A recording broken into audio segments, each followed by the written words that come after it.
I would have had. Right. So it might be a little bit solid on like that now, and then it'll stay on that.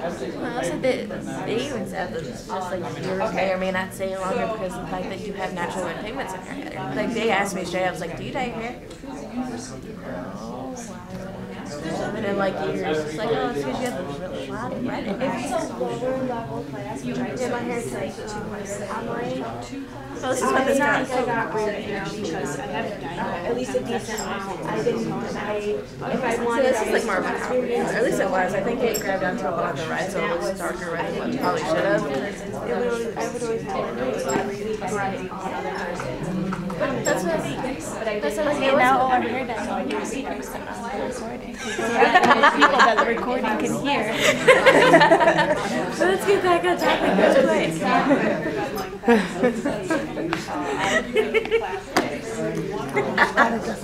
You should come save us. Come say less. Us. We got way off topic. Where'd you guys go? She asked me if I have natural red highlights in my hair or not, and then we like spent the last 5 minutes talking. What were the questions we had? Questions on LinkedIn. Right.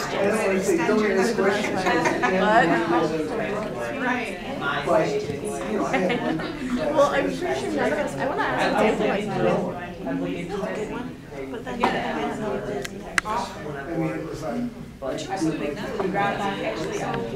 remember using a little thing. We would just randomly have like this long discussion. I know.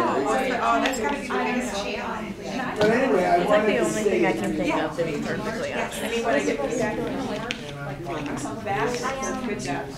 It's just basically say, here's what I like, here's what I don't like. See, she. Okay, my hands are usually the ones right in there. That's why I got up 4 or 5. Like, I like this about this.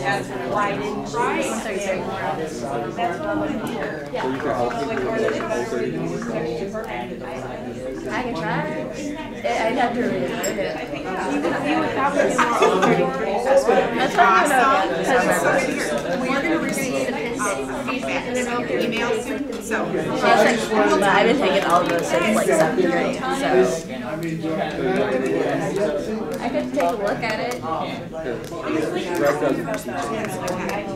It's like he was just like, I didn't have any serious. You should go to her person and I'll see what I can do. Cute, I'm thinking of cute. Okay. Hello. If you need help.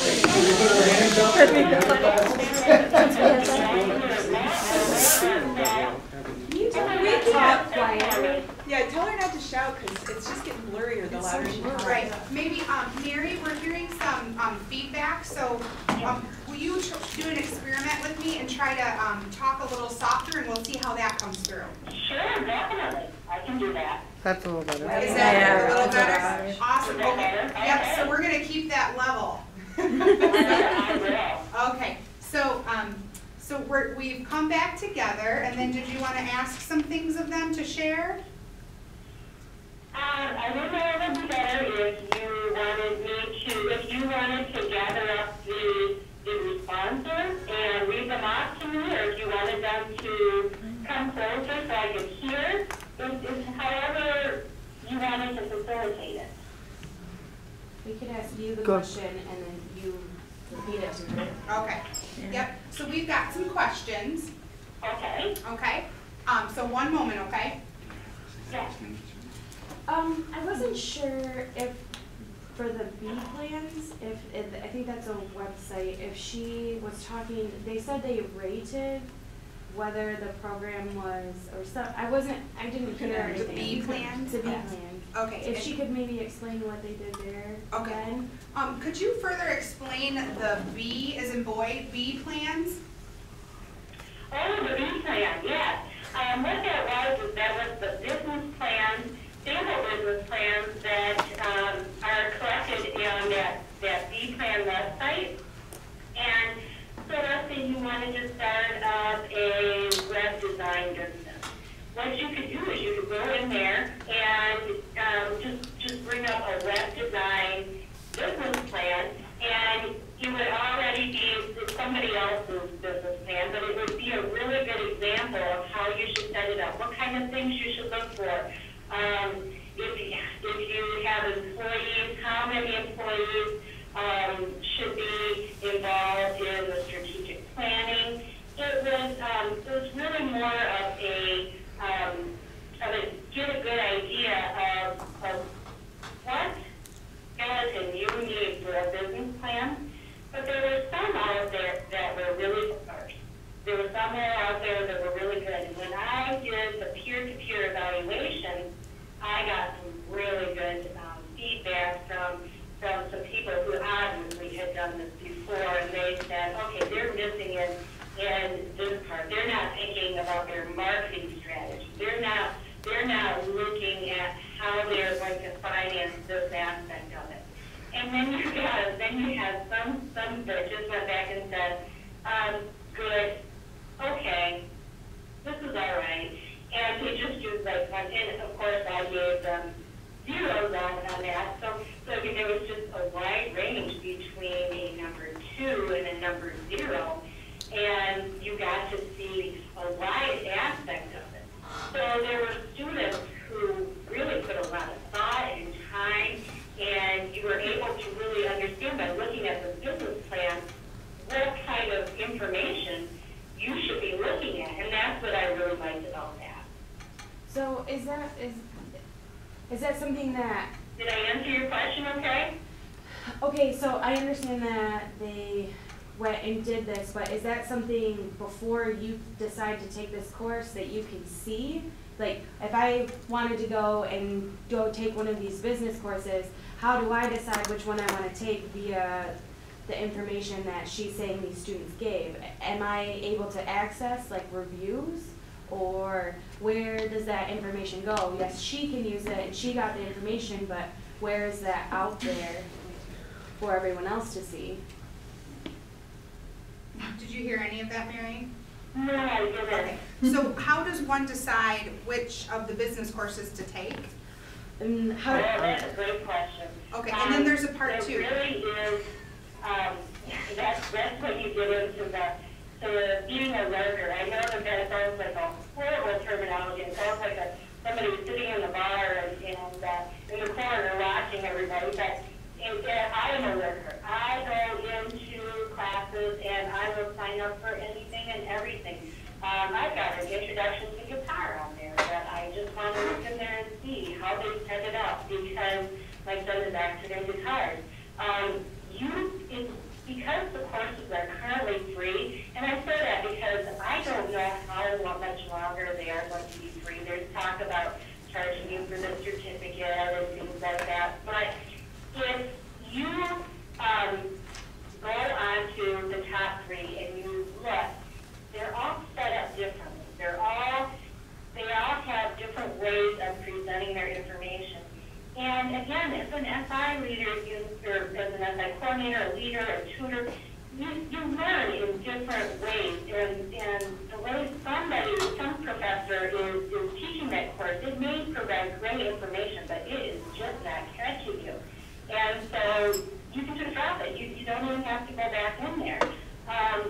I say sign up for as many courses that interest you, then sign up for 2 or 3 courses, and then kind of take them for a test drive. Look and see what kind of information is in there. Look at the syllabus, look at what they are presenting and how they are presenting, and if it interests you and it's going to motivate you to keep going, I say that's the one you should be going on.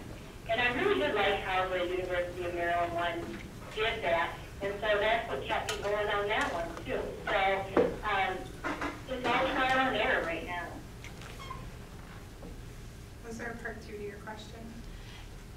If there was any way to see the reviews that the students gave. Before taking the course. Is there any way to see feedback and reviews on the courses before a student would actually take the course? I even looked for that because I wanted to find out the same thing. But like, for example, the University of Maryland class, that was the first time they had taught it, and they had no feedback, no nothing, and I have not found anything that has feedback. I would recommend, if you did want to you can always look on Facebook. A lot of them develop web pages or Facebook pages that you can search and see if there is one out there and join the group and look and see what they have said about them previously. But as far as a read the reviews here, there is no button for that on MOOCs, unfortunately. So it is a lot of trial and error right now. So but I think that they will get to something like that because the more courses that they are going to be offering, there's got to be something that you don't want to waste your time on something that really isn't. But then again, these are the elite universities, and they're out there and they want to strut their stuff. So they're really going to put forth a lot of good information. And I don't think any MOOC is going to be a waste of time. It's just how they present it and whether it really catches your interest. So Mary, what you're suggesting is that the SI leaders and, or the SI program coordinators rather, review the courses first before offering them? Is that the trial and error that you're speaking to? What I'm talking about as far as like the SI leaders and how they set up the courses, is that what you're saying? No, what they're asking is how do you decide which ones to offer the SI leaders? Oh, like the SI leaders would go in and they would look at the courses, and if anything pertained to the course that they are leading, they would just have to go through and there is a search engine on each of them where you can do an advanced search and you can pare it down to just humanities or psychology or the arts or however you wanted to pare it down. And then you could see, and you could also see when it's being offered.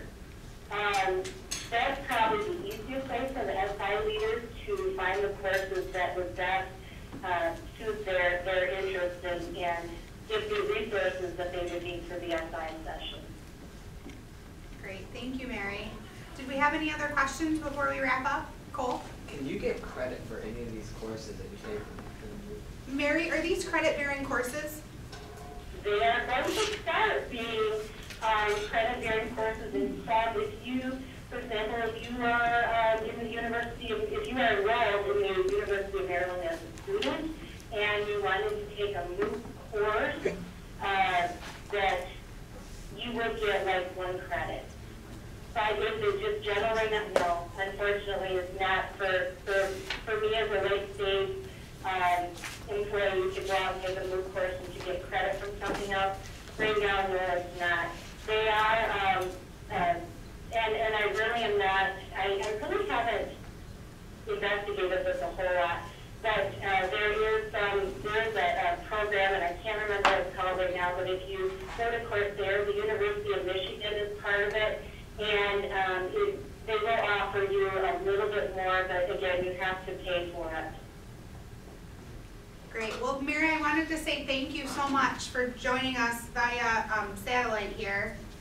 Great, and I just wanted to leave with one last thought. This is always, it's best to leave with a closing thought. And I found this one, and I thought it was a really good, thought-provoking book that we're looking at as far as the future is. We've got so much information out there. We're going to have to start looking at it a little bit differently. And this is a real good quote about that.